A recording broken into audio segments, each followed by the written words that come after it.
What's good people? It's the inspiration, man. Vets, let's talk. This is my second episode. My guest is Henri Saulsberry.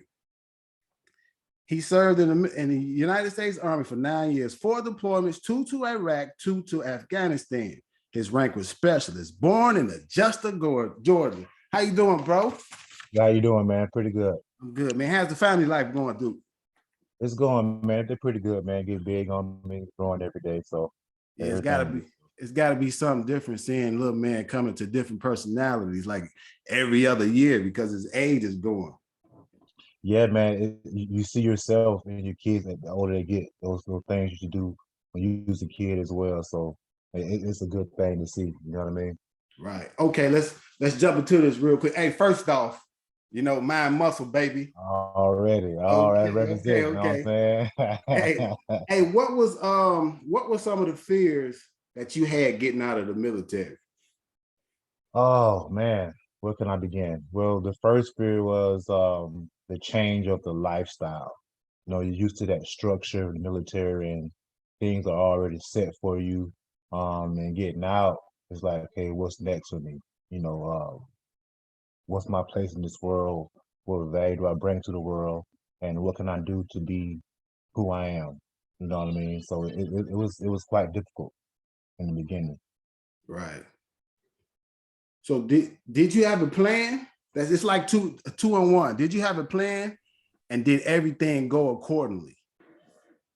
No, things didn't go accordingly because, like I said, it was a struggle to find who I was, what made me me, what value did I bring to the world, and what could I do.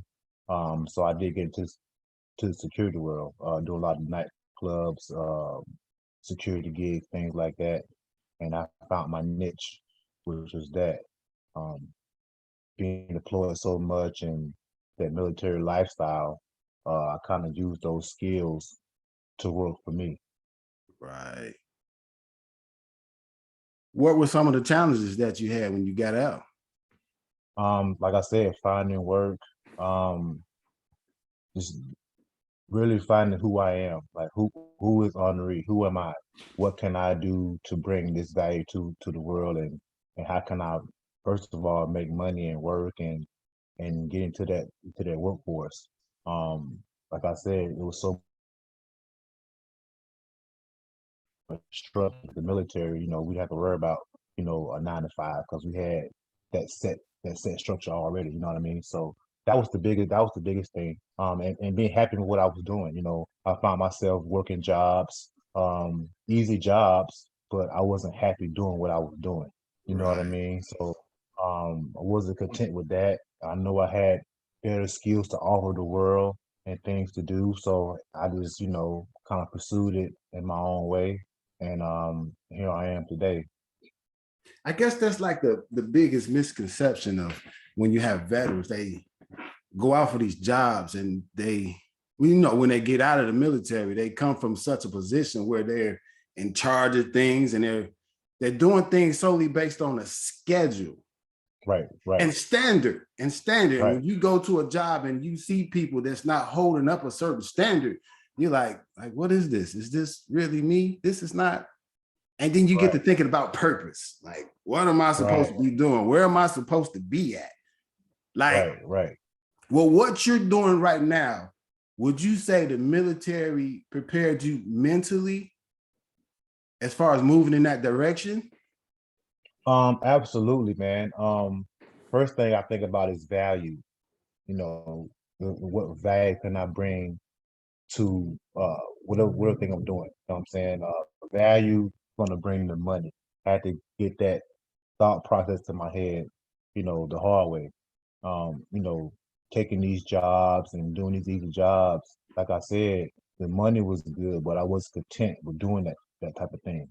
Um, and like you said before, we have standards in the military. We have things done a certain way, and when things not done a certain way on a regular job, that rubs you the wrong way because you're not used to that.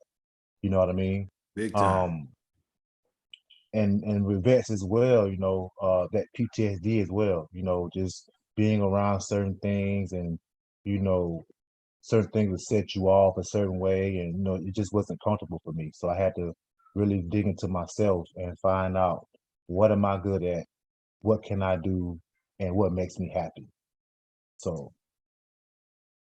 Big man, that's awesome. Because I see like on a lot of your social media platform, which is going to be shared in the description, it's going to be okay, both with your fitness and your personal protection. right. So, and I see you traveling around a lot. Does that have an effect on your family life? Because military, In a sense, in a sense, yeah, in a sense, yeah, because like I said, the kids are just seeing that every day. Um, and then in the same breath, with being deployed so much and being away for training and all that good stuff, they kind of used to it. So I kind of bridge that gap when I'm gone, as far as like calling them um, more frequently, having these video chats with them and keeping that level of connectivity with them while I'm gone. So that helps a lot. so you're used to the traveling like scenes. Because you've been to a couple of Absolutely. places. Let us know about those places you've been to. Oh man, California, Vegas, Hawaii, Chicago, New York, Florida.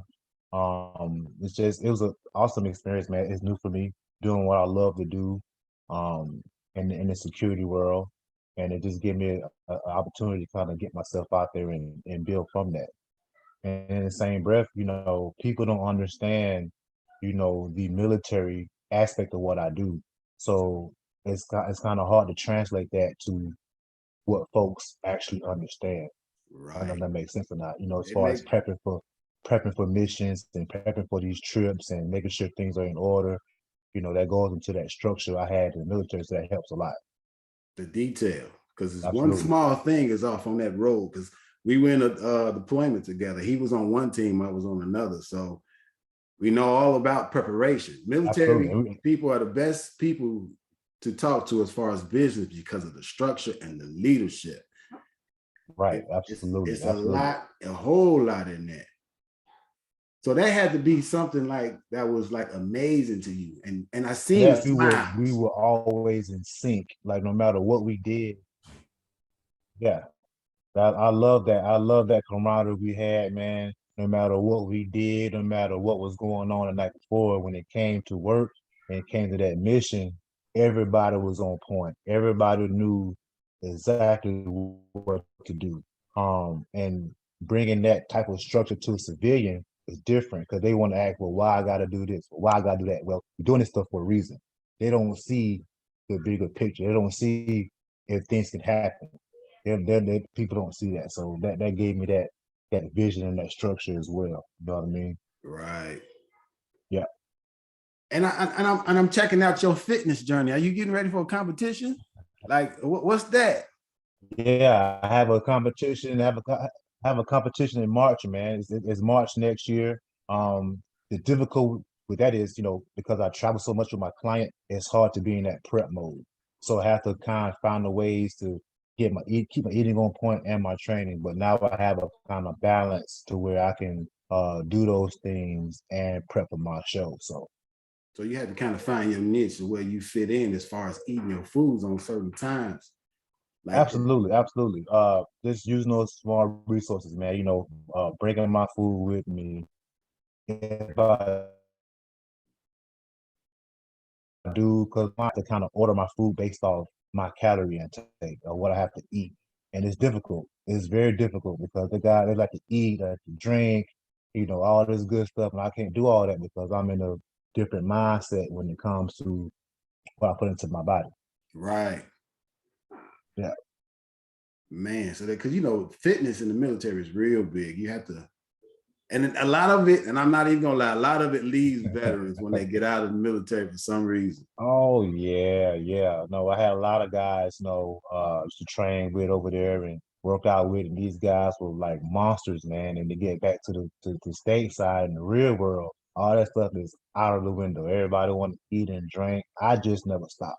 I just never stopped doing what I was doing. So Can't stop, man. You got to keep that it can't going. stop, man. Can't stop. I know you was in that too. You was, big hating. You know what I'm saying? Hit with the 100. Hit it with the The auto pose, you know what I mean? Yeah. And then on that aspect as well, we were considered out of shape in Army standards. We was too big. You Yeah, know what I mean? And even though we passed the PT test, all that good stuff, we was considered Army standards too big. So that's a big thing too. man, it's Yeah, man. amazing. Hey, man, look, what would you say to somebody coming out of the military right now? Like, how would you inspire them to move in a certain Oh, direction? right now I would say find your purpose. Find your value. What can you bring to the world that can help people? A lot of people could so focus on the money. Well, how can I make money after I get out of the military? That was my main thought process as well. How can I make money? How can I make money? Not looking at yourself. What can I bring to the world as far as value? What can I do to bring the money? And I think if vets focus on that aspect of it, the money will come. But Money. the first thing is finding yourself. What can I bring to the world? What can I do? What am I good at? What drives me? This fitness and this security thing I do, I wake up with it every day. I wake up wanting to be better at what I do. So I would tell veterans, find your purpose, find out what you're good at, and use those skills you had in the military to benefit you. Right. And that's big because military, Absolutely. if a person like pays attention to basic training in AIT, they instill so much in you as far as integrity, honesty, and being driven to a goal. Even though it's certain things you might not want to do, those Right. things translate into civilian sector. As a lot of people Absolutely. may know, like, hey, I don't want to do this, but I have to do this in order for me to be a better me. It's not about nobody else. It's all about a better me, putting that foundation in place as Hmm. far as my time and what time I get up. We run across those Hmm. knuckleheads. Man, I ain't going to PT. It's 6:30 in the morning. I ain't doing it. But they put Right, the right, right. structure. The structure is getting in That place. structure, that structure's in place, right? And it gives you that discipline as well. Even if you do decide to work a 9 to 5 job, you still have that structure. Well, I'm gonna Right. get up early. I'm gonna do my exercises. I'm gonna, get ready for work and be there on time and do things a certain way if you decide to go that route. So, working for yourself and doing this entrepreneur thing is not for everybody. So if you do this, if a vet does decide to go that route as far as the job goes, you know, keep that structure in place. Do what you're supposed to do. You're supposed to be on time. Early is on time. Late, if you're on time, you're late. That's what we was taught in the military. All those little small things. And just bring it to the workforce. If that's what you decide to do. People lose it though. People lose it, bro. Yeah. I And then work for and then some and then individuals. and then speaking on what you were saying, right? Then speaking on what you were saying as far as doing things that we didn't totally agree with. As far as our mission with all that good stuff, we didn't totally agree with it, but when it came time for us to do it, execute it. And keeping that same mentality with everything that you do. Even if I don't like to do it, I'm gonna do it anyway. I have days where I don't feel like going get up and running 4 or 5 miles in the morning. I don't feel like, prepping these my security details as far as what I gotta do. I don't feel like doing it, but it's something that I love to do and it has to be done. So Lifestyle. It translates yeah, into a lifestyle. lifestyle. Absolutely, absolutely. It just doesn't become something you just do. It just like by habit, when you build that Yeah, habit and you miss that day of, absolutely. of what you're doing, and then it'll be like, man, there's something missing. I missed something in my day. It was that routine that I Hmm. put in place for myself. Absolutely. You don't feel right if you're not doing it the right way. Something is off with you. I don't feel right if I don't do it this way. So I have to do it this way. So that's the one thing I did say I did get from the military is that structure and just doing things, having that discipline to do what everybody else won't do. Being disciplined